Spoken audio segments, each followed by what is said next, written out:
Welcome back to the Warehouse Podcast, everyone. My name's Elijah. We're going to chat a little bit today about a cool new development in the analytics sphere and look particularly at how it applies to one of the only people keeping this Orioles team afloat. That will be Albert Suarez. Last night, Suarez fired off another 7 innings, yielding 2 runs against the Rockies. Since rejoining the rotation, he's been stellar, and we're going to take a look at why. Before we do that, obviously want to thank the sponsor of this show. Bet Online is the world's most trusted betting platform, your number one source for everything football. Bet Online has every stat, every matchup, even live odds and spreads to bet on during the games. You think you know your stuff? Get in on the $200,000 mega contest. Pick 5 games against the spread every week for your chance at weekly prizes and a share of 200K. When the game's over, head on over to the online casino, get in on a game of blackjack or poker, or unwind with one of over 150 slots games. Head to the website today and get in on the action. Bet online, the game starts here. All right, so thank you to the sponsor, of course. Getting into it a little bit. Kind of throughout the year, Suarez seemed to lose some effectiveness in the pen, even in the spot starting role throughout the middle of this year. So I was kind of curious just like what has sort of led to this success, how the Orioles have shaped him, how he looks different in this stint in the rotation versus the very beginning of the year. And I went ahead and compiled kind of a pitch by pitch comparison between April when he was getting regular starts and between now, August. So the first thing you see just kind of on a pitch by pitch basis, the cutter, he's throwing it about a mile an hour slower than he did in April, but it has dropped about 4 inches of induced vertical break. That means it is just less hoppy. It will not stay true to a normal fastball profile the way you would think from maybe like a Corbin Burns cutter. It's going to look a tiny bit more like a slider, will taper off a little bit toward the end. And once again, throwing it a mile an hour slower. His curveball is about 2 miles an hour slower and is inducing about 2 more inches of drop on it. Horizontal is pretty similar, but a little bit of a bigger and slower curveball. The changeup, he's throwing it a mile an hour harder, and it has a couple inches less horizontal movement. Those are all relatively minor tweaks. The cutter's probably the biggest, but the four seam here, when we talked about Suarez in April, the kind of revelatory thing about him was that there were only like 3 pitchers in baseball who had a combination of more vertical movement and more horizontal movement on their fastball. That is very much not the case anymore. Suarez has cut a half foot of arm side runs since the beginning of the year. It is not tied to spin rates. It's not tied to velocity. He has just dropped 6 inches of arm side run. The fastball is not a bad one. Don't get me wrong. It still has some good hops, still rides in the mid 90s. It's just very like, it seemed like he had this defining trait of this demonic fastball that did something that very few do. And it seems like somewhat intentionally he has gotten away from that. It's very, very interesting. So to kind of answer like what Suarez and the Orioles are going for here, I'm going to give you a really, really long answer. I'm going to take this big circuitous route, but I promise I'll get back to it.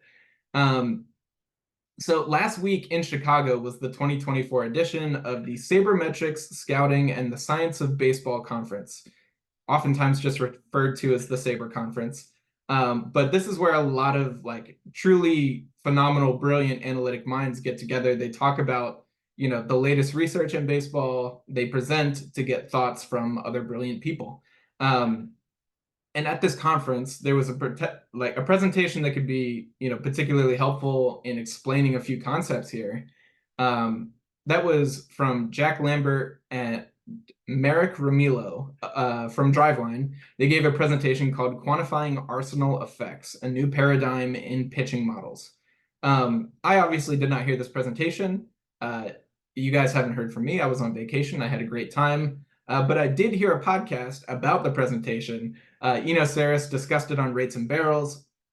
If you do not know Rates and Barrels, obviously, Saris is one of the creators of Stuff Plus. He is a phenomenal, phenomenal, phenomenal analytic mind. but what he's really great at is conveying that in a, understandable way. He is like, what I aspire to be here on this podcast is giving it to you in a digestible form. Um, so definitely recommend Eno. Once again, the podcast is called Rates and Barrels, but heard about it there. I did some like preliminary looks into it. Saw a few threads on Twitter from where Jack Lambert himself was discussing, these two predominant metrics that came out of this presentation. Um, and yeah, so I guess just get into it. Uh, when you talk about an arsenal, you're kind of talking about mixing and matching pitches. So they created Mix Plus and Match Plus. They do two distinct things. The root of it really is just how it sounds. How does the collection of pitches that you have work together as a cohesive arsenal? And there are really two main factors in that. First off, how many different things can you make the ball do? If I can only throw one four-seam fastball, and that's the only pitch I have, it will never fool anybody. So how many different things can you make the ball do? That is Mix Plus. How sort of variable is your pitch mix? The other factor here is how well do these pitches disguise other ones that you throw, right? And that's how your pitches match up together. So that's where you get Match Plus. Um, so yeah, Mix Plus, Mix Plus is really looking at that first one. How many different things can you make the ball do? If you throw a fastball that hops 20 inches, a sweeper with 2 feet of glove side movement, a sinker with 18 inches of run, a curveball inducing 10 inches of drop, you can make the ball go up, down, left, and right, and you can make it dance, and that will give you high Mix Plus ratings. Actually said it really well in another way. If you're sort of a visual person, you can go look at Baseball Savant's pitch movement charts. And basically, the area encompassed by these pitch movements will be, a good indicator of how good your Mix Plus is. So, if you are like drawing a circle and you have a big curveball down here, that's going to give you a big Mix Plus, basically. A good example here, is Corbin Burns for the Orioles, obviously following that up, down, left, right mantra. Cutter goes up, curveball goes down, sinker and change go arm side, slider goes to the glove side. Threw a sweeper much more last year, largely has not thrown it as much this year, but has that in there if he needs it. So that's Mix Plus, right? It is like you want to be able to make the ball shoot off in different directions. And that gives you Mix Plus. Match Plus is kind of looking at the second question I posed. How well does every other pitch disguise the one that you're throwing? And this is a bit, less intuitive. It's not overly difficult. I'm not trying to insult you guys. I'm not some genius, but it's a little bit more difficult to internalize. So just kind of to illustrate it, I'll give this hypothetical. The best pitch on earth would be one that is a fastball down the middle, right down the middle until 5 feet before the plate, and then it just takes a sharp left turn and just dives out of the zone. Physics obviously prevent that, but it illustrates the concept of deception and kind of deviating from the expectation, and like, the hitter has to predict to a certain amount what the ball is going to do. I remember watching sports science back in the day, the last, 10 to 15 feet, depending on the speed of the pitch, the ball is actually invisible. Your optic nerve cannot translate signals fast enough. And even if it could, you need to have made the decision to swing before those last few feet. So, what we are trying to do here is, because we can't throw this magical pitch unless we're in like backyard baseball land, coming back, just a reminder, everyone. But unless we're in backyard baseball land, we've got to do something else than rely on this magical pitch. And the alternative is to try to play with a hitter's perception with two pitches that will do different things, but they do different things sort of after that point where the hitter cannot see the ball anymore, or where they cannot like take in any new information because they have to get the swing going. And so, it's kind of playing on that. How well can you toy with a hitter's ability to predict where the ball will end up? How well can you toy with the hitter's ability to identify the pitch by the time that they need to? And like a simple thing that sort of exemplifies this is the concept of tunneling. It's been around for a long while, of course, and allowing one pitch to play off of another in a two-pitch sequence. We all know the pitching ninja gifts. He's been doing this for years and years, of course. But you throw a fastball, like two-seam fastball that backdoors and catches the outside corner, and then you throw a slider way off the plate. If you get that slider in the right plane with that two-seam fastball where they just saw a strike coming in at the same angle, you can get somebody swinging at a pitch in the other batter's box. It's a pretty rudimentary example, but these two-pitch sequences are like really, really effective in demonstrating the concept of hiding one pitch within another and how well any two pitches will play together. So Match Plus kind of tries to take this concept of deception, of tunneling, of hiding a pitch within another, and looks at every combination of every pitch that you throw in relation to every other pitch. For Albert Suarez, he's got 4 pitches, so it'll compare his fastball against his cutter, his fastball against his changeup, fastball against curveball, cutter against changeup, cutter against curveball, changeup against curveball. And if I miss any combinations, it will do those too. But it will basically give each two-pitch combo, some sort of rating or score, and then it will go ahead and synthesize all of those scores into a single rating and normalize it to 100. We all love these nicely packaged 100 is average, and if you're 110, you're better than average, So that's why it is a Match Plus rating. Anytime you see plus, 100 is average. So that's the idea here, right? You're taking all of these concepts, you're taking the idea of tunneling, you're taking the idea of late movement, which is something that is difficult to see on Baseball Savant. I mentioned it a number of podcasts back. Lance Brozdowski talked about it a little bit. I was talking about Kyle Bradish's sinker. And there is some deviation in the flight of that ball as a result of the way he throws it from what hitters would normally expect. It makes it play up over purely what the movement profile would say that it should do. And so, all of these things are kind of coming together. And that's what Match Plus is kind of trying to look at is, how are these pitches through the flight on the way to the plate? How are they hiding each other? How do they play off of each other? And on Twitter, Lambert characterized the pitch-to-pitch evaluation as kind of a decaying similarity over time. He referred to it as entropy.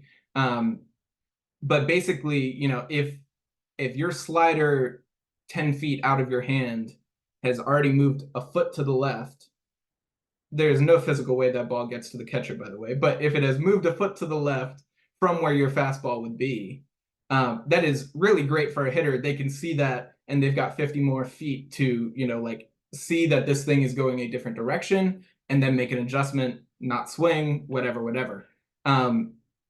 It is better and better for those two pitches to look the same for a longer period of time and hopefully get past the point where the hitter needs to make a decision before they really start to deviate. So looking at this like in a time space, so to speak, and again, with knowledge of, human reaction times and how long it takes to actually swing the bat and get to the point of contact, you can figure out how much separation between two pitches is created before a hitter needs to make a decision versus after a hitter needs to make a decision. And when we talk about pitchers who are deceptive, those are the types of pitchers who will get high marks on a Match Plus rating. For the Orioles, the first pitcher that comes to my mind is Danny Coulombe. He has next to nothing that moves arm side. And besides, if we're being honest, like a very, very bad sinker. I did a whole podcast on Danny in the past.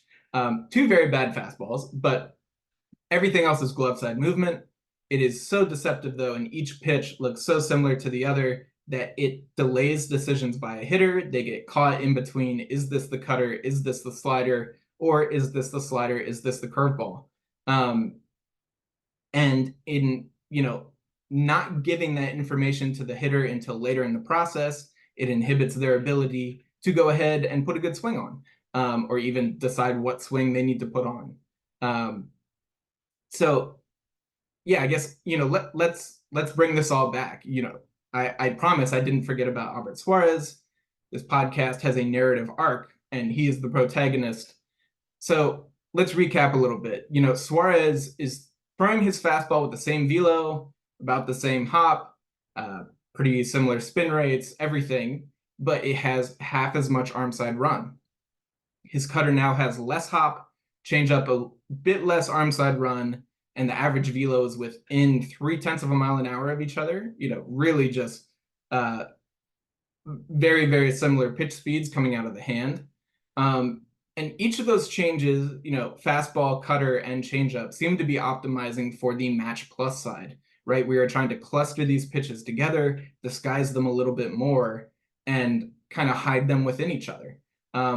In my eyes, when Suarez had this, big time arm side movement, that played really well with his changeup. We saw good results on the changeup earlier in the year, but it kind of, in terms of pitch movement profile, so to speak, left the cutter out there on an island by itself a little bit.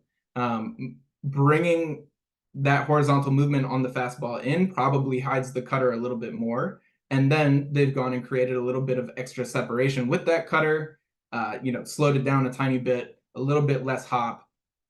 And so they can turn that almost, I don't want to put it forth as a slider because it's not, but they can put that forth into a little bit more of a slider category, and bringing the fastball toward that will help hide that a little bit more. That's optimizing for the match plus side. At the same time, I told you we slowed the curveball down. We have made it bigger, and that points towards expanding the mix side of things, the mix plus. All in all, everything good in pitching is balancing concepts, right? You want to create dynamic movement while still maintaining deception. If you throw, this crazy changeup that has, 1.5 feet of arm side run, and you throw a sweeper and you can't throw anything else, you've got two pitches that are moving 2 feet in opposite directions, and that's beautiful, but it's very easy to tell those two things apart, right? So a hitter will never be fooled into thinking your changeup is a sweeper. So, everything is a balance. That's all I'm trying to get across. My read here is that the Orioles are kind of tightening that cluster between the fastball, cutter, and change. And then we are going ahead and slowing down the curve to create separation off of that cluster and, give hitters something to think about so they can't just sort of sit in this one, tighter bound of velocities.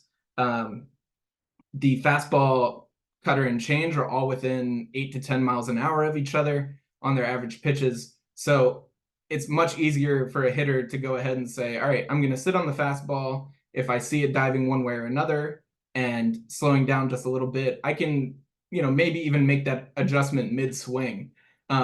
When you throw the curveball in there that's down at 78 miles an hour now, that bigger, slower thing is much harder to adjust to. You put that in the back of the head and you make sure you're flipping it in there every once in a while to keep hitters off balance to a certain extent.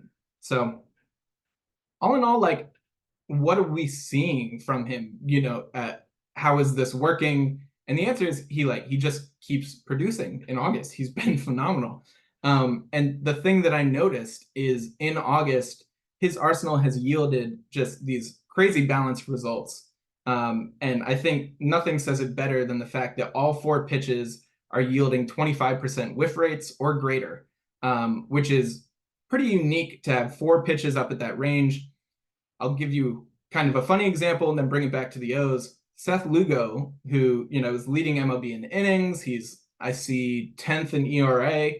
He throws 9 distinct pitches as tracked by StatCast. He has 4 pitches with a 25% whiff rate or greater.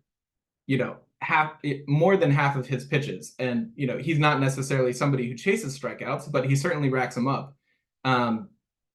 As to folks on the Orioles, Grayson, one of the best whiff artists that we have, one of the best strikeout guys that we have, 4 of his 5 pitches are above that threshold this year. Corbin Burns only has 3 of his 5, and granted, those 3 are much higher than 25%. But Zach Eflin only has 1 of his 6 pitches above that threshold. Kyle Bradish obviously racks up Ks, only had 3 of 4 this year, and only 2 of his 5 pitches last year.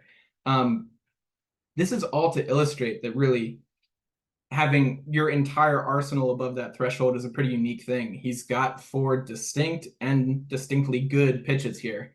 Um, and like kind of the interesting thing about him is Ks really still don't come for Albert Suarez. That's just not who he is. He still largely ends up as a contact pitcher. In the 7 innings, 2 runs against the Rockies last night, he gave up 8 hits, if I remember right. So he's clearly not somebody who's just going to mow people down. He doesn't have terrible strikeout numbers, but he largely pitches to contact. But the whiff rates are somewhat indicative of his ability to go ahead and stay off the barrel, avoid really loud contact, and it just keeps working for him. I guess to really sum that up, since returning to the rotation at the beginning of August, he has made 5 starts. He has hit 5 innings or greater in every single one of them, and he has allowed a total of 4 runs, yielding a 1.18 ERA. He has been so good for us. Tyler just gave you an episode a couple weeks ago about really, how many injuries can the Orioles survive? How can we really keep this together? Is this possible in any way, shape, or form? And I think that this team is completely falling apart if Albert Suarez is not here, providing length, protecting the bullpen to an extent. Even we see Burns struggling in this horrendous way. It cannot be stated enough how valuable this guy has been. I don't think we had this discussion in the On the Verge Discord, the patron side. Albert Suarez will not be the Orioles' most valuable Oriole. That will go to Gunnar Henderson, Anthony Santander, somebody much better and more talented. But the fact of the matter is that Suarez has maybe held this team together in a way that none of those other people have, right? Those people are supposed to be good, and so when they are good, it doesn't mean as much. When you start hemorrhaging pitchers, injuries are stacking up on you, and you have somebody who can come in and give you a month of once again 4 runs in 5 starts. You have somebody who can come in and do that. That is invaluable. It cannot be said enough how important Albert Suarez has been to this team. It cannot be said enough just how bad of a place the Orioles would be without him. And we, dependent on tonight, if the Orioles win tonight, we have I know if we lose tonight, we have a losing record in August. So you could say we are just scraping through it, but without him, obviously we're much worse off. And we've gotten to this point where we have the chance to salvage a non-losing month, and we get Zach Eflin back tonight, or I'm sorry, tomorrow, Sunday. He's coming back tomorrow. But we get Zach Eflin back, and that just totally changes the trajectory of this team. Once Grayson Rodriguez comes back, that is another arm in the fold. You are so much more stable as these guys start returning, and we have gotten through the worst of it. Only a game or two back of the Yankees in the standings, still holding firmly onto the first wildcard position. Not to say that everything is rosy for the Orioles. Of course, it's not. We know we've been struggling, but we are in distinctly better position because of the contributions of Albert Suarez.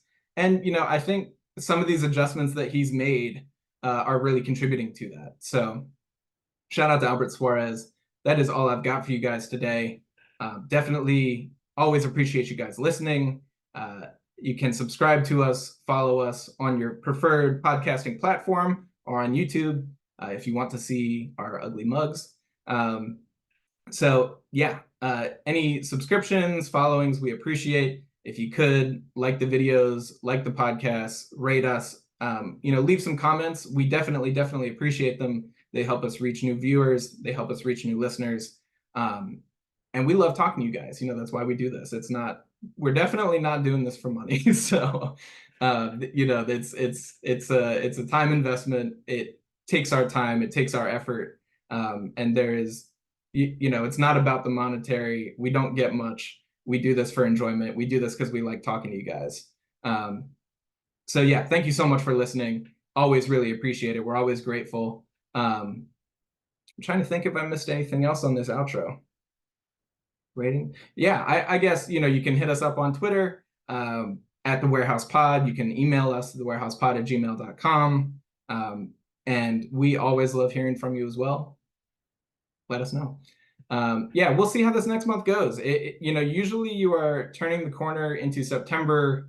If you're a couple games out of playoff position, or a couple games out of the division, it's like we are going to be fighting for this division. It does not feel good right now, though. So it's an interesting way to be turning the corner into September. I think Orioles fans are collectively dreading what this month could bring. I don't think we're falling out of our playoff spot. I'm not worried about that. I am worried about just like being embarrassed and the Yankees winning the game by 8 games, though. So to an extent, there is some pressure on this month. To an extent, it's just about getting healthy, getting these guys back. If we get Eflin and Grayson, like I said, they remain healthy, Corbin Burns finds its groove again, then you're going to feel pretty good getting into September or getting into October. So that's all I got. I gave you the outro. My name's Elijah. This has been the Warehouse Podcast, and go O's.